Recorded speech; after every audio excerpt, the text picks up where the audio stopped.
Hey guys, it's John Stuart here again with another episode of Bitcoin and the Arts. As always, I'm thrilled to be here. I'm sure I sound very authentic and genuine there. But no, actually I do really enjoy making these for you guys, and I hope you enjoy listening to them. There's a couple things on the agenda for today. This might be a little bit I was going to say a little bit less formal than usual, but I think most of these are kind of turning out to be pretty informal, so we'll just go with it and see what happens. Firstly, I want to talk about the Bitcoin not bombs and anti-war don't expose evil meme contest. We've been talking about it a lot and I've mentioned it, but I want to take a minute, I guess, just to talk about it seriously and give a little bit more thought into it. I should start out by saying that last night we actually did a little live broadcast, a Google Hangout. It was me and Daniel were there, and we had Drew from Bitcoin Not Bombs, and we revealed the winners live and showed the memes. Which, by the way, all the memes were great, and it was awesome to see all these submissions, and there was a lot of great stuff there. So thanks to everybody who submitted. If you're interested, go check out Bitcoin Not Bombs website. You can find all the submissions there. Share them. They're memes. They're meant to be shared, and they're really cool. So look at them. And I don't know if they've posted a blog post about the winners or not yet. I also don't know if we have saved that Google Hangout and you can watch it. I'll try to figure that out. Maybe you can look that up and see us reveal the winners. I guess I started thinking about it a little bit more last night as we were doing this, and Daniel actually asked me at one point just to talk about the contest and why we think it's important. Yeah, I guess it's worth getting a little bit more into in this episode of Bitcoin and the Arts. A lot of things I'm going to say I maybe have alluded to or talked about in the past, and this is what I said last night when Daniel was asking me about this, that I think art is a way that people express themselves, and it's a way that people identify themselves with certain groups or ideas. I think humans are really concerned with their image and how people perceive them and letting people know what they're all about. And art is one of the ways that we do that. And so for that reason, I think it's really important in a space like Bitcoin or cryptocurrency and the liberty movement, which is associated with that, and the pro-peace movement, which is associated with the liberty movement and everything. I think all these things, I think art is really important for all those because it makes a statement. It shows what you stand for, and it's something that a group of people can identify with together, and it brings them together. And it's also a way that you can spread your ideas to other people or show them what you're about in a visual and immediate way that kind of grabs people's attention. And I said last night on the live thing that you can't really express all the nuances and subtleties of a group of people or belief through a meme. But what it does do is catch people's attention, it gets them interested, and it gives them a little taste or tells them a little bit about what's behind it. And I think for that reason it's really important. So it was really great to see all these submissions of people who love Bitcoin or who hate war or love peace. It was cool to see them come together and express themselves and create these memes that hopefully can get shared around and maybe will become identifying images. Yeah, it was really great to see all those. So definitely check those out. All right, so I just found it, and you can watch the live hangout from last night. It is on YouTube. It was actually hosted by Liberty.me, so thanks to them again. And yeah, we like them. They're great, and it's cool that they supported this. Another great site that's worth checking out. But if you go on YouTube and look up the hashtag Don't Expose Evil Pro-Peace Meme Contest winners, it's on Liberty.me's YouTube channel, and you can find that 40-minute long video, me, Daniel, and Drew hanging out, talking about the memes, and having a good time and revealing the winners.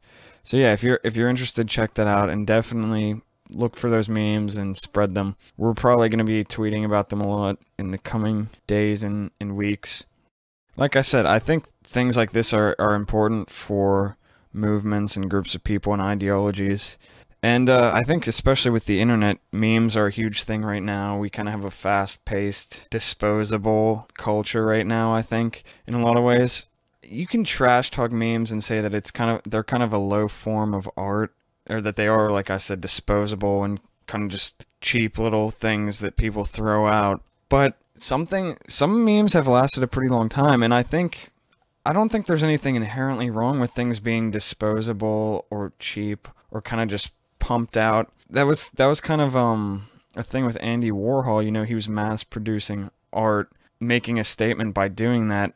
And I think meme art kind of is representative of how Western 21st century culture actually is. I think it's very representative of us. And you could say that's a bad thing or a good thing, but if we're taking art as just something that's supposed to represent humans or to represent humanity, I think memes themselves do that. And good memes, I think, can be a very powerful form of art. So think about that as you see memes anytime, and think about that especially with these pro-peace memes, and share them. That's pretty much all I got to talk about that. The other thing I want to talk about today, there's a video that I found called Art and Bitcoin by World Crypto Network. You can find that on YouTube. That's another Google Plus hangout. I don't know much about World Crypto Network. They have a Twitter account and stuff in the YouTube channel, and they have several hangouts posted on that channel. But the one I'm talking about is called Art and Bitcoin. I just watched that this morning, and it's about an hour and a half long discussion with Chris Ellis, who I think is one of the guys who runs World Crypto Network. I don't know too much about him, and from the video I gathered that he's involved with Feathercoin as well. And Rob Myers and a girl named Marguerite, who she's known on Twitter as Coin Artist. You may have seen her stuff going around. She's done some pictures of famous Bitcoiners. There's an Andreas Antonopoulos one, and a YouTube personality named Julie, who I think I've watched some of her videos before, who's into Bitcoin and anarcho-capitalism. A drawing of her and I don't know if they're drawings, they might be paintings, some kind of picture of her and Antonopoulos and some other people in Bitcoin that are really cool. And I've also seen this other thing that's been getting shared around on Twitter that she did, that Marguerite, the coin artist, did. It's some kind of visual puzzle that has Bitcoin hidden in it. I should probably know a little bit more about this. I don't really know much about it, but maybe I'll talk about that in the future. It seems really interesting. Anyways, back to the video. So it's these three people kind of talking about Bitcoin and art. So they're all into Bitcoin, obviously, and Rob Myers and Marguerite, who I was talking about, are both artists. Now, Rob Myers, he's done some pretty interesting things. Maybe you've heard about him. I don't remember hearing about him until watching this video, but he did something where he hashed his genome into the blockchain, I think. In the video they talked about it. It was kind of hard to hear. Rob Myers' audio is a little bit dodgy at spots, and I couldn't hear everything he was saying, but that sounds like what happened. I can't remember if I had heard about that or not, but it sounds familiar. But yeah, as well as being an artist, he's a pretty technical person. He's a coder. I believe Chris Ellis is pretty technical as well. It sounds like from the way he talks and stuff. I don't really know much about Coin Artist, about her technical background, but yeah, so this is a really cool video. It was actually really interesting. They talk about a lot of things. They talk about, technical sides of Bitcoin and the blockchain. They talk about tipping and all kinds of stuff like that usually comes up in Bitcoin and art, how Bitcoin relates to art. A lot of the usual things, but they also talk a lot about philosophy of art, which is pretty interesting. But the thing that I found most interesting about this video, and it's something that I feel kind of embarrassed that I missed it. They talk about using the blockchain to create art, and they also talk about Bitcoin as art. So that thing that I mentioned with Rob Myers hashing his genome into the blockchain, that's kind of an artistic statement. And there's some other things that people have done, I think, with the actual blockchain that are art. They mentioned something like Listen to Bitcoin, where it creates sound based on things that are going on in the blockchain. And that's kind of something that I had never really thought about, and I feel kind of stupid because it seems obvious that you can actually use Bitcoin and the blockchain to create art or to host art, and they talk about hashing artworks to the blockchain and things like that, and that's really interesting. They also talk about Bitcoin as art.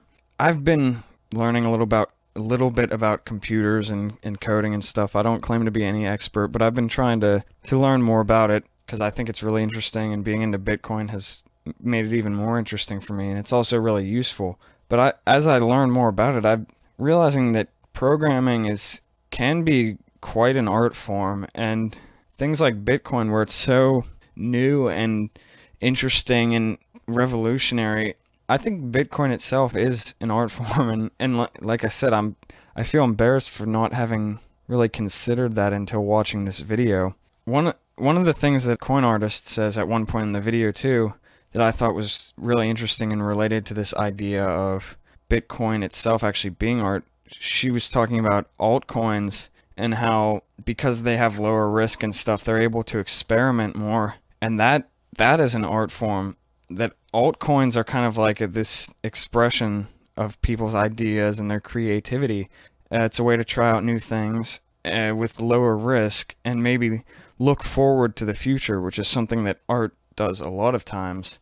So yeah, that maybe if you're one of those people who scoffs at altcoins, consider the fact that they are a form of art. At least I think so, and they seem to agree on in this video. Yeah, I could go on for a long time about things that they brought up in this video, because it's, like I said, an hour and a half long, and they're all really intelligent and well spoken. There are a lot of interesting things that come up in this video, but they talk about it in the video, so there's not really any reason for me to just rehash things that they say for the rest of this podcast. No pun intended.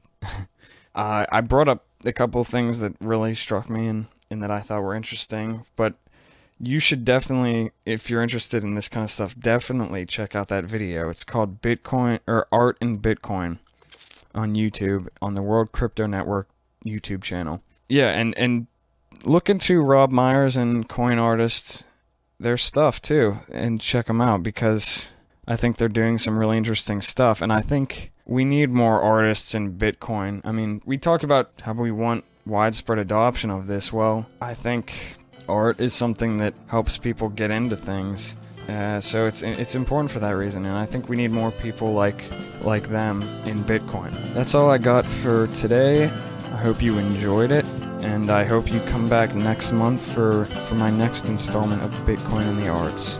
See you later.